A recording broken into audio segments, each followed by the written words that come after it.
जय जोहार, नमस्कार। दैनिक छत्तीसगढ़ चैनल देख रहे हैं आप और छत्तीसगढ़ प्रदेश की आज की तमाम सभी महत्वपूर्ण बड़ी खबरों की शुरुआत आज की पहली बड़ी खबर के साथ। चुनाव से पहले महिलाओं के लिए खुशखबरी देते हुए मुख्यमंत्री भूपेश बघेल ने ऐलान करते हुए कहा कि अब 500 रुपये से भी कम के दाम में गैस सिलेंडर मिलने वाला है। छत्तीसगढ़ में चुनावी बिगुल बज चुका है। कांग्रेस और भाजपा दोनों ही पार्टियां अपने चुनावी प्रचार प्रसार में जुटी हुई हैं। दोनों ही पार्टियों के शीर्ष नेताओं के द्वारा दिल्ली से आकर चुनावी प्रचार प्रसार और घोषणाएं की जा रही हैं। इसी कड़ी में कांग्रेस नेत्री प्रियंका गांधी ने 8 सूत्री घोषणाओं के बाद मंगलवार को मुख्यमंत्री भूपेश बघेल ने अपने ट्विटर अकाउंट पर ट्वीट किया है कि देश में सबसे सस्ता सिलेंडर छत्तीसगढ़ में मिलेगा। वर्तमान में एक सिलेंडर की कीमत अभी 974 रुपये है। यदि दोबारा कांग्रेस सरकार बनती है तो सिलेंडर सिर्फ 474 रुपये में जनता को दिया जाएगा। मीडिया रिपोर्ट्स में दावा किया गया है कि 5 राज्यों के विधानसभा चुनावों को देखते हुए 1 नवंबर से एलपीजी सिलेंडर के रेट अपडेट कर दिए जाएंगे। वहीं मध्य प्रदेश, राजस्थान, छत्तीसगढ़, मिजोरम और तेलंगाना में हो रहे चुनावों से तकरीबन 2 महीने पूर्व 30 अगस्त को नरेंद्र मोदी की सरकार ने घरेलू एलपीजी सिलेंडर के दामों में बड़ी राहत देते हुए 200 रुपये कम कर दिए थे। सिलेंडर के दामों में कटौती को लेकर के राजनीतिक गलियारों और चौक चौराहों में इसे लेकर मोदी सरकार चुनावी मास्टर स्ट्रोक बता रहे हैं। 1 अक्टूबर को कमर्शियल सिलेंडर के दामों में भी 209 रुपये तक की बढ़ोतरी की गई है। दूसरे चरण की 70 सीटों पर 1459 नामांकन अब तक दाखिल किए जा चुके हैं। प्रत्याशियों ने अपने ताल ठोक दी है। नामांकन के आखिरी दिन भीड़ के साथ शक्ति प्रदर्शन भी विभिन्न पार्टियों के द्वारा किया गया। विधानसभा चुनाव के दूसरे चरण के लिए नामांकन बीते दिन संपन्न हो गया, जहां दूसरे चरण के लिए 70 सीटों पर कुल 903 उम्मीदवारों ने 1459 पर्चे दाखिल कर लिए हैं। इनमें से दर्जन भर हाई प्रोफाइल सीटें भी शामिल हैं। कई सीटों पर उम्मीदवारों ने 2 से 3 सेट में नामांकन दाखिल किया है। अंतिम दिन हाई प्रोफाइल सीट में शामिल दुर्ग जिले के पाटन विधानसभा सीट से मुख्यमंत्री भूपेश बघेल ने अपना नामांकन दाखिल किया। इसके अलावा राजधानी में भाजपा ने शक्ति प्रदर्शन किया। महाराष्ट्र के उप मुख्यमंत्री देवेंद्र फडणवीस के नेतृत्व में रायपुर जिले की सभी 7 सीटों के भाजपा प्रत्याशी एक साथ नामांकन करने जिला कार्यालय पहुंचे।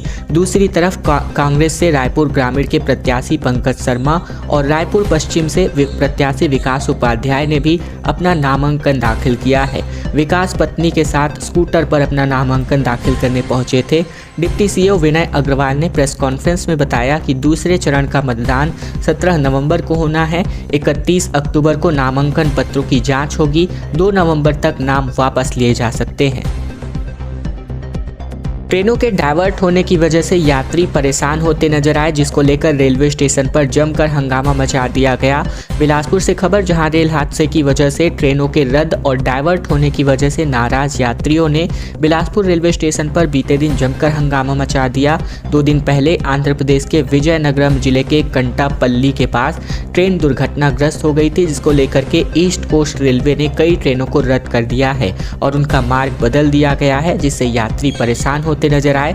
रेल हादसे की वजह से कन्याकुमारी से डिब्रूगढ़ के बीच तक चलने वाली विवेक एक्सप्रेस, हैदराबाद शालीमार एक्सप्रेस और बेंगलुरु हावड़ा एक्सप्रेस बीते दिन डाइवर्ट होकर बिलासपुर रेलवे स्टेशन पहुंची और इन ट्रेनों के यात्री इतने आक्रोशित हो गए थे कि बिलासपुर रेलवे स्टेशन के ट्रेन पहुंचते ही यहां यात्रियों ने जमकर हंगामा मचा दिया। यात्रियों का कहना था कि डाइवर्ट रूट से चलने के कारण उन्हें ट्रेन में पीने का पानी तक नहीं मिल पाया। भोजन की बात तो दूर थी, पेंट्री कार में एक भी सामान उपलब्ध नहीं था। ट्रेन को आउटर में घंटों तक रोका गया था, जिसके चलते यात्रियों को काफी दिक्कतों का सामना करना पड़ा।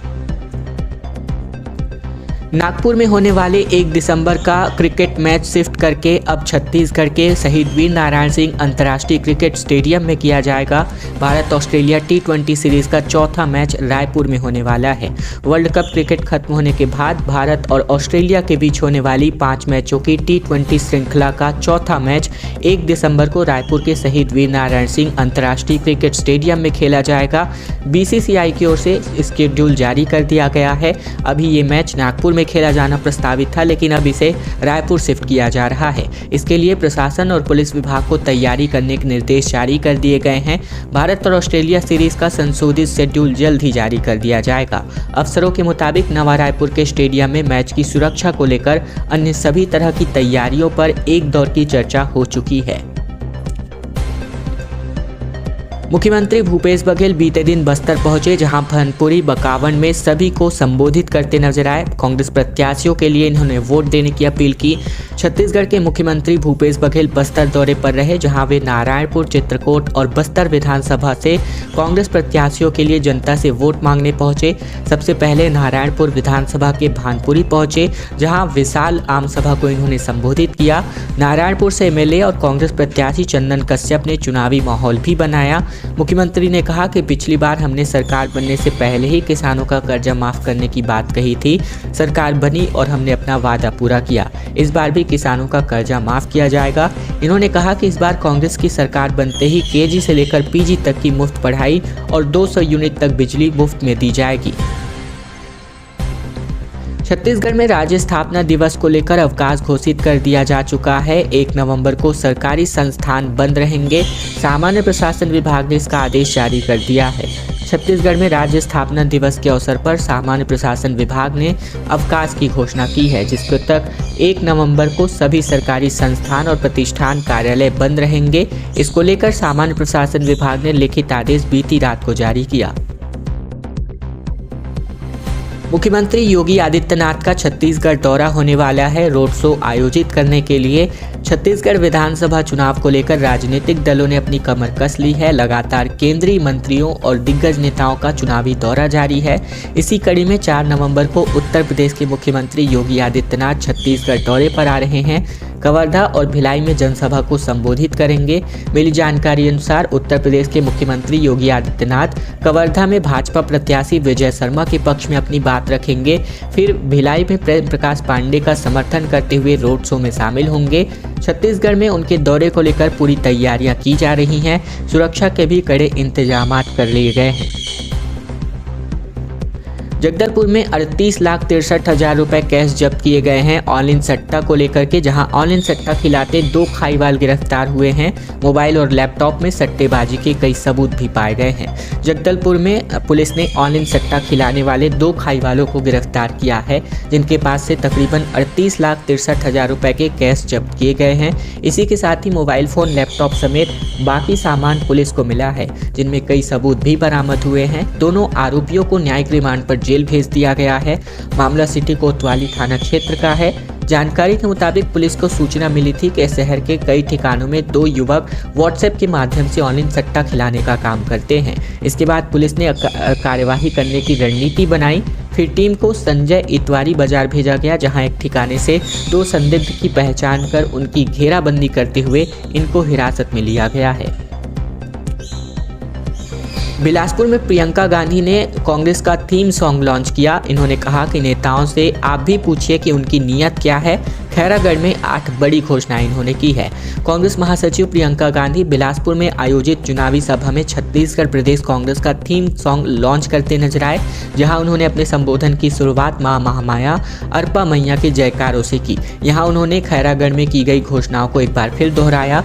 उन्होंने कहा कि अगर परिवार में 2 बेटे हैं और पिताजी दोनों को कुछ पैसे दे देते हैं काम के लिए, जिसकी अच्छी नीयत है वो अच्छा काम करेगा और जिसकी नीयत खराब होती है वो पैसे डुबा देगा। छत्तीसगढ़ में भी इसी तरह से नेताओं की उनकी नीयत पूछिए। बिलासपुर में इंदिरा गांधी हत्याकांड को लेकर के बात करते हुए इन्होंने कहा कि दादी को पोलियो से भून दिया गया, 7 साल बाद पिता का छलनी शरीर सामने आया, फिर भी हमारी देशभक्ति कम नहीं हुई। फिलहाल ये बातें बिलासपुर में आयोजित जनसभा को संबोधित करते प्रियंका गांधी ने कही।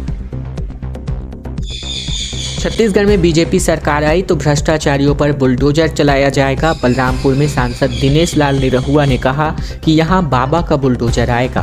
बलरामपुर जिले की सामरी और रामानुजगंज विधानसभा सीट के प्रत्याशियों की नामांकन रैली में भोजपुरी स्टार और आजमगढ़ से सांसद दिनेश लाल निरहुआ शामिल हुए। आम सभा को इन्होंने संबोधित करते हुए कहा कि छत्तीसगढ़ में पिछले 5 सालों में सिर्फ भ्रष्टाचार हुआ है। प्रदेश की जनता भ्रष्टाचार और बेरोजगारी से त्रस्त है। सांसद निरहुआ ने कहा कि छत्तीसगढ़ में बीजेपी की सरकार बनती है तो यहां भी भ्रष्टाचारियों पर बुलडोजर चलेगा। यहां बाबा का बुलडोजर सामने आएगा। सामरी सीट से प्रत्याशी उदेश्वरी पैकरा ने सभा से पहले अपना नामांकन दाखिल किया। वहीं राम विचार नेताम ने भी आम सभा में व्यस्त होने के चलते समर्थक के जरिए पर्चा भरा। एमएलए चिंतामणि महाराज बीजेपी में शामिल हो चुके हैं। भाजपा प्रदेश प्रभारी ओम माथुर ने इनको प्रवेश कराया। टिकट काटने पर कांग्रेस की बगावत इनकी नजर आई है। टिकट कटने से बागी हुए सामरिक कांग्रेस विधायक चिंतामणि महाराज बीते दिन बीजेपी में शामिल हो गए। प्रदेश प्रभारी ओम माथुर ने इन्हें भाजपा में प्रवेश करवाया। चिंतामणि महाराज अपने समर्थकों के साथ अंबिकापुर के राजमोहनी भवन में फिर से भाजपा की सदस्यता ग्रहण करते नजर आए, जहां कांग्रेस ने शामली से विधायक चिंतामणि महाराज की जगह विजय पैकरा को प्रत्याशी बनाया है। तब से चिंतामणि महाराज के तेवर बगावती थे, लगातार भाजपा के संपर्क में थे। पहले चिंतामणि महाराज ने भाजपा में शामिल होने के लिए अंबिकापुर से प्रत्याशी बनाए जाने की शर्त रखी थी। राहुल गांधी ने कहा कि सिंहदेव की जासूसी की जा रही है। डिप्टी सीएम ने लिखा कि ये सियासत है कि लानत है, समझ नहीं आता। बृजमोहन ने कहा कि कांग्रेस अब टैपिंग करवा रही है। दरअसल कांग्रेस समेत विपक्ष के कई नेताओं के पास एप्पल की ओर से 31 अक्टूबर को एक अलर्ट जारी किया गया। इसमें छत्तीसगढ़ के उप मुख्यमंत्री टीएस सिंहदेव भी शामिल है।